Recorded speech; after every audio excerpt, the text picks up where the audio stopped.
You've tried everything, haven't you? The chamomile, the podcasts, the app that told you to breathe like a Victorian widow with consumption, the meditation where you imagined your thoughts as clouds, which is all well and good, until one of them turns into your ex riding a unicycle made of your own body parts. And yet, here you are, awake, again, listening to a stranger talk about sleep. So let me offer something different tonight. Not melatonin, not gratitude journaling, but nihilism. Yes, nihilism, from the Latin nihil, meaning nothing. A philosophy that's been described, unfairly I think, as the spiritual equivalent of flipping the table and storming out of the dinner party. But tonight, it's your invitation to rest, because what if, and I mean this gently, none of this matters, not in the hopeless, scream into the void way, but in the freeing, oh thank God I don't have to be special way. What if the universe is spectacularly indifferent to your career goals, your inbox, and your high school poetry? What if meaning is optional? Tonight, you don't have to believe in destiny, or hustle culture, or legacy. You don't have to fix the world, or your sleep schedule. You don't even have to be a coherent narrative arc. You can just be a mildly confused sack of carbon trying its best. So breathe. No pressure. Nothing's watching. The stars will not remember this night. And that, my dear temporary miracle, is where peace begins. Somewhere along the way, someone, probably a very stressed philosopher, decided life must have meaning. And not just any meaning. Profound meaning. Cosmic meaning. Leave a legacy meaning. The kind of meaning that makes documentaries about itself. And we believed them. We believed we needed to be special. To make our mark. To find our purpose like it was hidden behind a couch cushion of the soul. That every decision, every action, every Spotify playlist somehow contributes to a grander narrative arc. And if we didn't find that meaning, if we failed to decode the secret message hidden in the traffic or the toast or the endless Wednesday afternoons, well, then we were failing at being alive. You've probably felt it, the pressure to be remarkable, the anxiety that your ordinary is some kind of cosmic clerical error, that if you're not out there saving or disrupting or optimizing, you're wasting oxygen. The world tells us to chase significance like it's on sale and running out, as if the universe is handing out report cards and yours is late. But here's the secret. The universe is not grading you.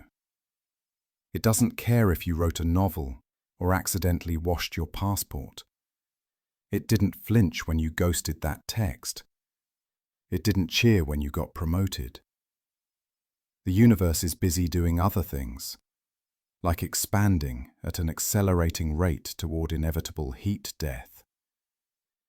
And that might sound bleak, but it's actually kind of perfect. Because if you're not required to mean something, then you're free to be something. Something small. Something shitty. Something kind. Something sleepy. So tonight you're not a project. You're not a plot line. You're not even the main character. You're a fleeting, breath-warmed glitch in the cosmos, and you can let go of the script. Let's try a thought experiment. Imagine you're falling.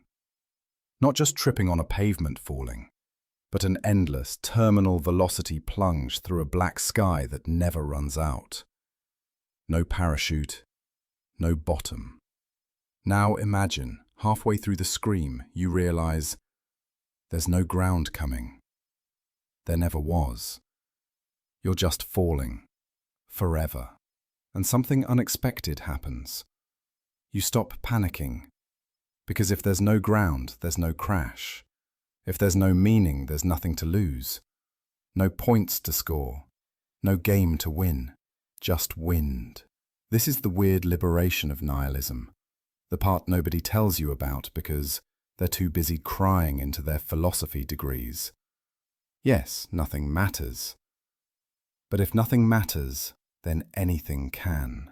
You're free to invent a reason to smile, even if it's just because the cat made a weird noise.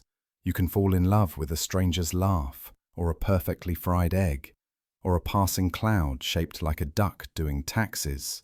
Camus said we must imagine Sisyphus happy, but I reckon we should imagine him laughing. Because if you're going to push a rock forever, you may as well do it in a silly hat. There's dignity in absurdity. There's poetry in pointless effort. And there's peace, too, in realizing the void isn't out to get you. It isn't out to do anything. It's just there. Vast, quiet, utterly indifferent, and kind of beautiful for it. So tonight, if you feel like you're falling, don't fight it. Fall stylishly. Do somersaults. Whistle a tune on your way down. Let's talk about legacy. Not in the LinkedIn sense, but in the how long do people actually remember each other sense. Here's a quick exercise. Name your great-great-grandparents. Go on, try. Most people can't. 4 generations. That's all it takes to be completely erased from living memory. And those were your relatives, your bloodline, your genetic teammates. Now consider this. The pyramids are 4,500 years old. The galaxy is 13.6 billion. That thing you said in a meeting this morning, statistically equivalent to a burp in a hurricane. And this is wonderful news, because it means you don't have to chase immortality. You don't have to be timeless. You don't even have to be impressive. You just get to be you, briefly, like a sneeze, or a mayfly, or a sock lost in the laundry cycle of history. The dinosaurs were around for 165 million years. Humans have barely cleared 300,000. We are the cosmic equivalent of showing up late to the party, knocking over a drink, and spontaneously combusting in the kitchen. And yet, here you are, alive. A bizarre little accident with opinions and playlists and leftover pizza. You are a cosmic one-hit wonder. And that's not tragic. It's kind of poetic. Because once you accept that none of this lasts, you stop trying to make it perfect. You just let it be. So tonight, don't worry about legacy. Be a secret, a whisper, a quiet blink in the long sleep of stars. And maybe, just maybe, that's enough. And if you're still awake, that's okay too. Because even listening to nothing is a kind of something. Even not sleeping is a little death worth having. You're not broken. You're just conscious in a universe that doesn't mind either way.